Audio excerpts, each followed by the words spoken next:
अस्सलाम वालेकुम नाज़रीन, आज हम बात करेंगे गैंग्रीन के हवाले से।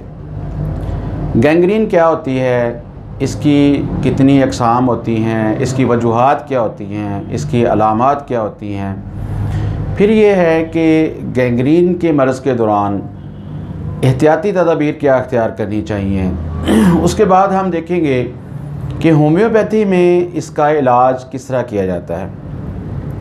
तो नाज़रीन, गैंग्रीन जो है ये एक ऐसा मर्ज़ है जिसके दौरान जिस्म के किसी भी उज़व के अंदर जो है ब्लड सर्कुलेशन कम हो जाती है, उसमें ब्लड सर्कुलेशन बिल्कुल बंद हो जाती है या सुस्त हो जाती है। तो किसी आर्गन के अंदर ब्लड सर्कुलेशन ना होने की वजह से वो आर्गन डेड हो जाता है, इसको हम गैंग्रीन कहते हैं। तो गैंग्रीन जो है ये इसकी वजह जो बनती है वो चोट लगने की वजह से, जल जाने की वजह से, किसी आर्गन के कुचले जाने की वजह से जो है वो गैंग्रीन हो सकती है। सर्जरी की वजह से गैंग्रीन हो सकती है। तो वैसे तो ये सारे जिस्म के किसी भी आर्गन में गैंग्रीन हो सकती है, लेकिन हाथ पाँव की उंगलियां, हाथ पाँव और टांगें जो हैं वो इससे ज़्यादा मुतासर होती हैं। अब नाज़रीन, हम बात करते हैं कि गैंग्रीन की कितनी किस्में होती हैं। तो जो इसकी ज़्यादा अहम इकसाम हैं, जो इसकी मेजर टाइप्स हैं, वो 3 हैं, जिसको हम ड्राई गैंग्रीन और वेट गैंग्रीन और गैस गैंग्रीन कहते हैं। तो अब हम इनको अलग-अलग डिस्कस करते हैं। नाज़रीन, ये वीडियो हम इसलिए बनाते हैं कि आप अपनी ज़बान के अंदर जो लोग उर्दू समझते हैं, जो लोग हिंदी समझते हैं, उनके लिए ख़ास तौर पे कि वो मर्ज़ के बारे में मालूमात हासिल कर सकें और उस मर्ज़ से अपना बचाव कर सकें।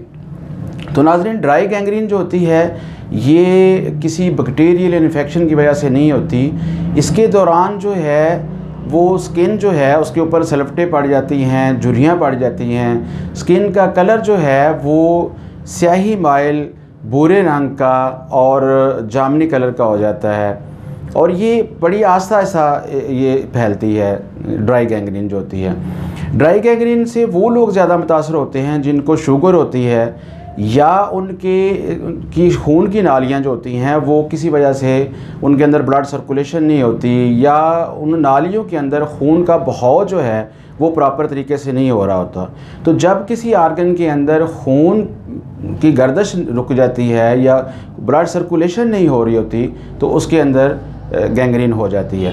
तो ड्राई गैंग्रीन जो होती है ये ज़्यादातर हाथ पाँव की उंगलियों को मुतासर करती है और टांगें जो हैं इससे ज़्यादा मुतासर होती हैं। फिर वो लोग इससे ज़्यादा मुतासर होते हैं, जैसे मैंने पहले कहा, जिनको शुगर होती है, जिनके खून की नालियाँ का मसला होता है। और फिर बाज़ औक़ात ऐसा होता है कि जो इंसानी जिस्म का मुदाफ़ाती निज़ाम है, जिसको हम इम्यून सिस्टम कहते हैं, वो अपने ही जिस्म के तंदुरुस्त सेल जो हैं उनके ऊपर अटैक कर देता है, तो उसकी वजह से भी गैंग्रीन हो जाती है। अब हम बात करते हैं कि वेट गैंग्रीन क्या होती है। तो नाज़रीन, वेट गैंग्रीन जो होती है ये हमेशा बैक्टीरियल इन्फेक्शन की वजह से होती है और ये बहुत ही एक तशवीशनाक और परेशान कुन सूरत हाल होती है, जिसके अंदर जो मुतल्लिका या मुतासरा आर्गन होता है वो सूज जाता है, फूल जाता है, उसके अंदर पी पड़ जाती है और मवाद खारिज होता है। इसीलिए शायद इसको वेट गैंग्रीन या तार गैंग्रीन कहते हैं।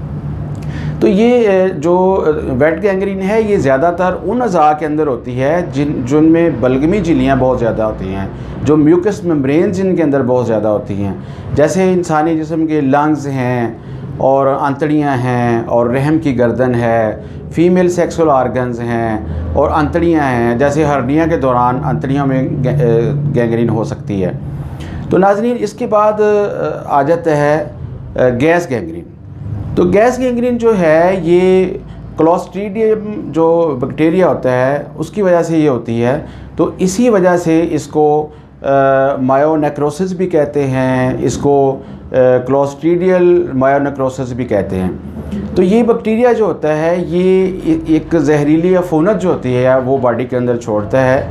ये अफूनत जो होती है ये गैस पैदा करती है और फिर इस जहर की वजह से, इस बैक्टीरिया के जहर की वजह से मुतासरा आर्गन जो होता है उसके जो असाब हैं वो डेड होना शुरू हो जाते हैं और इस तरह ये गैंग्रीन जो है ये डेवलप होती है। ये गैंग्रीन बड़ी तेज़ी से फैलती है, ठीक है जी। और इसके दौरान जो है वो मरीज़ की अगर शिद्दत मर्ज़ ज़्यादा शदीद हो जाए या गैंग्रीन जो है वो बहुत ज़्यादा डेवलप हो जाए तो फिर कई दफ़ा अज़ा को काटना भी पड़ता है। तो नाज़रीन, अब हम बात करते हैं कि गैंग्रीन जो है इसकी वजूहात क्या होती हैं। जैसे इसकी मुख्तलिफ़ टाइप्स के अंदर मैंने आपको बताया कि इसकी 3 किस्में होती हैं और उसमें बैक्टीरियल इन्फेक्शन की वजह से भी गैंग्रीन होती है और ड्राई गैंग्रीन जो होती है उसमें बैक्टीरियल इन्फेक्शन नहीं होती। तो गैंग्रीन की वैसे तो ये बज़ाते ख़ुद कोई मर्ज़ नहीं है, ये दूसरे अमराज के नतीजे के तौर पर पैदा होती है। तो जिस तरह का मर्ज़ होगा उस तरह की इसकी वजूहात जो हैं वो होंगी। तो आम तौर पे शुगर की वजह से, शराब नोशी की वजह से, नशा करने की वजह से, खून को पतला करने वाली अद्वियात की वजह से, कीमोथेरापी करवाने की वजह से, फिर ये है कि हाई ब्लड प्रेशर होने की वजह से, फिर चोट लगने की वजह से, जल जाने की वजह से गैंग्रीन जो है वो हो सकती है। अब हम देखते हैं कि जिस बंदे को गैंग्रीन हो या गैंग्रीन की जो अलामत होती हैं वो क्या होती हैं। तो इसमें ये होता है कि मरीज़ को के अंदर सुस्ती आ जाती है, उसको सर्दी लगती है, उसके मैदे में जलन होती है, उसका जिस्म बॉडी का टेम्परेचर जो है वो राइज़ कर जाता है और जो मवाद ज़ख़म जो होता है उसमें बड़ा बदबूदार मवाद खारिज होता है और मरीज़ जो है वो एक बेचैनी की कैफियत में मुब्तला हो जाता है। तो नाज़रीन, अब हम देखते हैं कि होम्योपैथी के अंदर इस मर्ज़ के लिए इस मर्ज़ का इलाज कैसे किया जाता है और कौन कौन सी मेडिसिन इसके लिए इस्तेमाल होती हैं। तो होम्योपैथी में नाज़रीन इस मर्ज़ के लिए 91 से ज़्यादा मेडिसिन जो हैं वो इस्तेमाल होती हैं जो हमारी होम्योपैथिक रिपोर्टरी में दर्ज हैं। तो लेकिन हर दवा हर मरीज़ के लिए नहीं होती। इसमें हमने मरीज़ का मिजाज देखना होता है, इसमें हमने मरीज़ की जो लाइकिंग डिसलाइकिंग देखनी होती है, मरीज़ को उसकी बाकी कैफियत जिस्म की देखनी होती हैं। तो यहाँ सारी मेडिसिन का तो तज़किरा नहीं किया जा सकता। तो मैं उन 91 मेडिसिन में से एक मेडिसिन जिसको हम कार्बोविज कहते हैं उसका यहाँ तज़किरा करता हूँ। और कार्बोविज जो है हमारी एक बहुत ही आम मेडिसिन है, होम्योपैथिक मटीरिया मेडिका की एक बहुत ही ज़बरदस्त मेडिसिन है। लेकिन यहाँ मैं उसके सिर्फ उन अलामात का ज़िक्र करूँगा जिनका ताल्लुक़ ज़ख़्मों के साथ है, ठीक है। तो कार्बोविज को अगर आप स्टडी करते हैं तो हम देखते हैं कि इसके जो ज़ख़म हैं वो बड़ी जल्दी से मामूली ज़ख़म में भी पीप पड़ जाती है, मामूली ज़ख़म से भी उसमें रेशा बढ़ जाता है और खून आना शुरू हो जाता है। ज़रा सा मरीज़ को ख़राश भी आती है तो उसमें से ब्लीडिंग बहुत ज़्यादा होती है। फिर हम देखते हैं कि मरीज़ के चेहरे के ऊपर जो बर्थ मार्क होते हैं, मोल्स होते हैं, उनमें से खून रिसना शुरू हो जाता है। कार्बोविज ऐसे मरीज़ों की दवाई है, ओल्ड एज जो लोग होते हैं उनको अगर गैंग्रीन हो जाती है पाँव के ऊपर ख़ास तौर पे, तो उसके लिए एक बहुत ज़बरदस्त मेडिसिन है।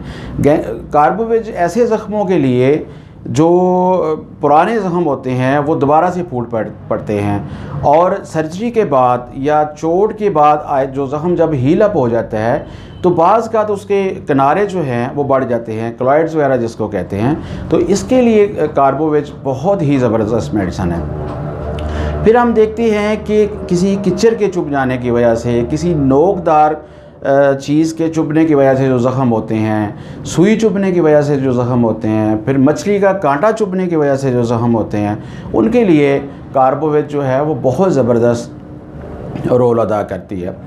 फिर हम देखते हैं कि कार्बोविज के जो ज़ख़म होते हैं उनमें से गंदा और मवाद खारिज होता है जिससे बहुत ज़्यादा पीप यानी स्मेल आती है। कार्बोविज के ज़ख़म जो होते हैं उनसे निकलने वाला मवाद जो होता है वो छीलने वाला होता है, उधेड़ने वाला होता है, वो जहाँ भी लगता है वहाँ जो है स्किन जो है उसको ख़राब कर देता है। तो कार्बोविज के जो मरीज़ होते हैं इनके जो ज़ख़म होते हैं उनमें से उनकी रंगत चेंज हो जाती है, वो नीले रंग के हो जाते हैं, स्याही माइल हो जाते हैं। फिर इसका एक कैरेक्टरिस्टिक सिम्पटम है कि जिस्म के ऊपर धब्बे पड़ते हैं, टांगों के ऊपर ख़ास तौर पे नीले काले धब्बे पड़ जाते हैं कि ऐसा लगता है जैसे यहाँ खून जम गया हो, जैसे यहाँ ब्लड सर्कुलेशन नहीं हो रही हो प्रॉपरली। तो मरीज़ का जो मुतासरा उज़्व होता है, जहाँ ज़ख़म हो, वो आर्गन भारी हो जाता है। उसके अंदर इसके मरीज़ की जो स्किन होती है उसके अंदर ब्लड सर्कुलेशन बहुत ज़्यादा कंजस्टेड होती है, उसमें कंजेशन होती है, खून वहाँ ज़्यादा जमा हो जाता है, उसकी सर्कुलेशन नहीं होती और वो उज़्व जो है वो भारी महसूस होता है। तो नाज़रीन, ये हैं कार्बोवेज की वो अलामत जिनका तल्लक जो है वो ज़ख़्मों के साथ है। ठीक है, किसी और वीडियो में मैं इंशाल्लाह कोशिश करूँगा कि कार्बोवेज मेडिसिन जो है इसको तफसील के साथ इस पर एक लेक्चर हो जाए, ताकि इसके जो बाकी आर्गन की अलामत हैं वो भी हम डिस्कस कर सकें। तो नाज़रीन, होम्योपैथी में जो गैंग्रीन की जो मरज़ है, इसके लिए जब हम मेडिसिन चूज़ करते हैं तो हम सिर्फ ज़ख़्मों को नहीं देखते, उसमें हमने मरीज़ का मजाज भी देखना होता है। उसमें हमने ये देखना होता है कि मरीज़ के बाकी आर्गन की जो सिम्टम है वो क्या है। मिसाल के तौर पे एक बंदे को अगर शुगर की वजह से गैंग्रीन हुई है तो हमने गैंग्रीन की अलामतों के साथ साथ उसकी शुगर की अलामत को भी हमने चेक करना है। ठीक है ना जी। इसी तरह अगर किसी मरीज़ को चोट लगने के बाद गैंग्रीन हुई है तो उसकी गैंग्रीन की अलामत के साथ साथ उस बेसिक काज को भी हमने देखना है कि ये गैंग्रीन स्टार्ट कैसे हुई। तो इसलिए ये है कि होम्योपैथिक इलाज के दौरान कोशिश कीजिएगा कि किसी अच्छे होम्योपैथ डॉक्टर से रब्ता करें, क्योंकि होम्योपैथी में दवा की सिलेक्शन जो है ये अगर सही होगी तो आपको उसका मर्ज़ का आराम आएगा। ठीक है ना जी। तो उम्मीद है आपको ये वीडियो पसंद आई होगी। हम इंशाल्लाह बहुत जल्द कार्बोवेज के ऊपर एक पूरा लेक्चर जो है ना मैं इंशाल्लाह डिलीवर करूँगा, जिसमें इस दवा के बारे में मज़ीद जो है इंशाल्लाह आपको मालूमात हम पहुँचाएँगे। हमारा जो मेन मोटो है वो आपकी सेहत जो है, आपकी सेहत की बहाली जो है, वही हमारा असल मिशन है। खुश रहिएगा, अपनी सेहत का ध्यान रखिएगा, मेरे चैनल को सब्सक्राइब कीजिएगा। अल्लाह हाफ़िज़।